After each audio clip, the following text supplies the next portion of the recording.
et on poursuit cette discussion sur le thème du dollar, notamment avec John Plassard qui nous rejoint en visioconférence, spécialiste en investissement de la Banque Mirabeau. Bonjour et bienvenue John.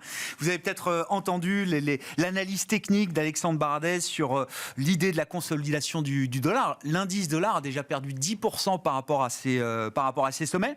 Qu'est-ce qui explique dans les raisons macro, fondamentales, peut-être ce mouvement à la baisse du dollar qu'on observe depuis quelques temps, John? Est-ce que c'est un mouvement qui a encore de la place sur les prochaines semaines, les prochains mois, sur cette année 2023? Bonjour Grégoire, je partage ce qui a été dit techniquement juste avant, puisque on est dans une situation où effectivement, depuis quelques mois, on a des statistiques économiques qui sont meilleures en Europe qu'aux États-Unis. On le sait, une situation où la Banque centrale européenne doit rattraper son retard par rapport à la Fed. Évidemment, on n'arrivera pas au même niveau, mais on est quand même dans un cycle qui s'accélère un peu plus en Europe et qui se ralentit aux États-Unis. Et puis, dernièrement, on a eu les commentaires de plusieurs membres, notamment ce week-end, Klaas Knot, qui est un des membres de la Banque centrale européenne, a dit qu'il faudrait monter, la BCE devrait monter les taux d'intérêt de 50 points de base en février et de 50 points de base en mars, et ensuite continuer de monter les taux. Alors là, ça fait face à autre chose, puisqu'on sait que la Réserve fédérale américaine, actuellement, est en période de blackout. Qu'est-ce que ça veut dire? Ça veut dire qu'avant la réunion de la Fed, qui aura lieu la semaine prochaine, il n'y a plus aucun membre de la Fed qui peut parler. Donc on est dans une situation où d'un côté, on parle d'une manière, en étant un peu faucon, un peu plus faucon, vous savez, le hawkish, et puis de l'autre côté, on ne parle plus. Donc on est dans une situation où ça devient un petit peu plus compliqué de tenir ce discours et de rappeler à l'ordre les investisseurs qui pensent que la hausse des taux est finie aux États-Unis. Et puis, il y a une autre chose aussi qu'il faut noter, c'est que dans le dernier Beige Book qui a été publié de la part de la Fed, qu'est-ce qu'on dit? On voit que la stipulation du mot inflation, a fait place au mot ralentissement. Vous savez, avant, on parlait toujours de l'inflation, maintenant, les entreprises parlent de ralentissement, et les régions interrogées dans ce Beige Book parlent de ralentissement. Qu'est-ce que ça veut dire? Ça veut dire que cette hausse de l'inflation semble évidemment derrière nous, et qu'on est proche de la pause au niveau de la Fed. Et c'est ça qui est très important. Et je pense que ce qui se passe aujourd'hui sur l'euro-dollar notamment, et puis aussi sur le dollar, l'indice dollar, reflète tout ça. Et puis, toute dernière chose, on n'a plus vraiment l'impression qu'on a besoin d'une devise refuge qui est celle du dollar, puisque au niveau, et c'est dramatique d'une certaine manière, mais au niveau de la guerre en Ukraine, on semble l'avoir intégré, je ne sais pas si on peut dire ça comme ça, et aussi au niveau de ce qui est du prix de l'énergie et de ce fameux hiver 2022-2023 où on devait avoir plein de coupures d'électricité, d'énergie, où on ne devait plus du tout en avoir, et donc ça semble intégré, et donc cette valeur, cette devise refuge n'a plus lieu d'être. Donc je pense, en résumé, qu'effectivement, c'est comme ça qu'on peut expliquer la baisse du dollar. Mais c'est même majeur si on regarde ça du point de vue de l'euro. John, je veux bien que le discours des banques centrales, effectivement, ait un impact et une influence sur le cours des devises. Et ça fait même partie des objectifs officieux, on va le dire comme ça. Mais bon, il y a quand même une communication très brouillonne du côté de la Banque centrale européenne. On verra ce qu'il en ressort le 2 février prochain, qui sera donc la première réunion de l'année pour le Conseil des gouverneurs. Ce qui est majeur, c'est qu'il n'y aura pas de récession en Europe, ou en tout cas en zone euro cette année. Le risque de non-récession pour la zone euro en 2023 est au plus haut, John. Oui, tout à fait, exactement. Et on voit que c'est un changement majeur. C'est en fait, alors que tout le monde en octobre, si vous prenez les sondages qui avaient été faits, notamment les sondages du Financial Times, un sondage avait été posé en octobre où évidemment tout le monde voyait la zone euro en récession, notamment à cause de la crise énergétique. Aujourd'hui, on est en train de changer de discours. Le consensus est en train de changer de discours, ce qui est très important, surtout sur 3 raisons majeures. La première, c'est évidemment les prix de l'énergie, la baisse des prix de l'énergie qu'on a vu dernièrement. Après, les aides gouvernementales qui vont soutenir la croissance économique. Et puis, évidemment, la cerise sur le gâteau, voire plus grand qu'une cerise, eh bien, c'est la réouverture de la Chine. Et puis, ce qui est aussi très intéressant, c'est que, donc là, je parlais d'un sondage du Financial Times. Si vous prenez le modèle de JP Morgan, qui a 9 catégories d'actifs, qui passent des obligations de première qualité aux actions européennes, etc., vous avez 7 des 9 catégories qui passent en dessous de 50% en termes de prévision de récession. Donc ça traduit tout à fait ce que vous dites, Grégoire.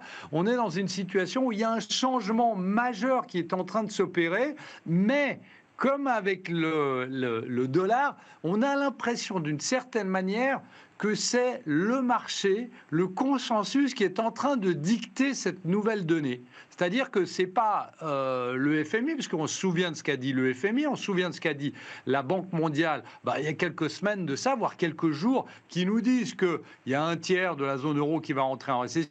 Il y a la moitié des économies développées qui vont rentrer en récession et on a l'impression que ça s'est totalement mis de côté et que c'est le consensus qui fait son chemin et que c'est le consensus qui décide effectivement de ce qui va arriver, c'est-à-dire on ne rentre plus en récession comme tout le monde nous l'avait promis. Rien de tel que les prix pour faire varier le sentiment. Et c'est vrai que de ce point de vue-là, les prix ont pris le sentiment à revers, puisque les prix montent depuis des mois, et le sentiment est juste en train de changer. Bon, les moments de vérité sont devant nous de ce point de vue-là. John, un mot peut-être de ce qui se passe dans la tech, et notamment la tech américaine, mais globale, mondiale, avec des programmes de licenciement qui sont annoncés chaque jour et qui font beaucoup de bruit, qui font les gros titres de la presse financière, évidemment, à travers le monde. Comment vous analysez cette situation assez inédite pour la tech et les grandes entreprises technologiques? Est-ce que c'est simplement pour vous la correction d'excès passés, notamment des années Covid, ou est-ce qu'il faut imaginer peut-être que ça puisse être un indicateur avancé qui serait forcément négatif et qui pourrait se retrouver dans d'autres secteurs de l'économie? Alors, oui, à vos deux questions. D'abord, rappelez que depuis le début de l'année, on a environ 40, dont les grandes tech américaines, on a environ 46 000 personnes qui ont été licenciées. L'année passée, c'était environ 110 000 personnes. Donc, on voit effectivement que les excès qui ont été faits durant la crise du Covid, où on a engagé notamment des ingénieurs en logiciel, en leur offrant monts et merveilles, eh bien, ces personnes sont licenciées aujourd'hui à cause du ralentissement économique, parce qu'il faut rappeler ici que ce soit Meta, Microsoft, Google ou Salesforce, ils vous font tous allusion au ralentissement économique, contrairement au consensus, qui ne voit plus qui voit un ralentissement économique, mais un soft landing. Donc on est dans une situation où on voit qu'on est en train de raboter les personnes qu'on avait engagées, mais ce qu'il faut rappeler ici, alors que ça fait les grands titres des journaux, c'est que aujourd'hui, on n'est toujours pas en équilibre, c'est-à-dire qu'on avait engagé beaucoup plus de personnes durant la crise du Covid et que potentiellement, évidemment, dans le secteur tech, il y aura beaucoup de licenciements encore à venir durant cette année. Après, évidemment, ce qu'il faut noter, et dans vos deuxième question, à savoir si c'est en train de se développer vers d'autres secteurs, évidemment, on pense au secteur bancaire.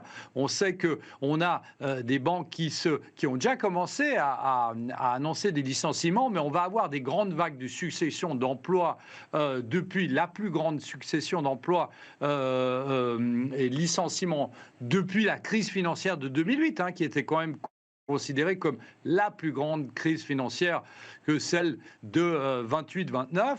Et donc, on est dans une situation où, effectivement, il faut réduire les coûts suite à l'effondrement des revenus des banques. Et là, on va voir que les banques vont continuer, que ce soit aux États-Unis. On a déjà eu Goldman Sachs, 3200 personnes la semaine passée. Et puis, il faut rappeler une chose, c'est que Goldman Sachs, c'est un peu c'est le modèle à l'américaine, mais il disait clairement que les bonus seraient gros si vous rapportez de l'argent, et si vous rapportez pas d'argent, vous êtes licencié. Les choses sont extrêmement claires.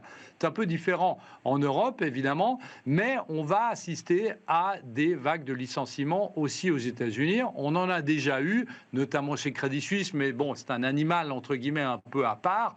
Mais on va voir ici et on va constater que les postes qui avaient été conservés durant la crise du Covid, eh bien, ici, ils vont faire le frais du ralentissement économique, les frais du ralentissement économique et évidemment de l'effondrement des revenus des banques d'investissement. Donc, effectivement, la tech qui va se poursuivre, les licenciements vont se poursuivre parce qu'on n'est pas encore avant Covid, et 2, évidemment, le secteur bancaire qui, lui, va faire face à ce ralentissement économique.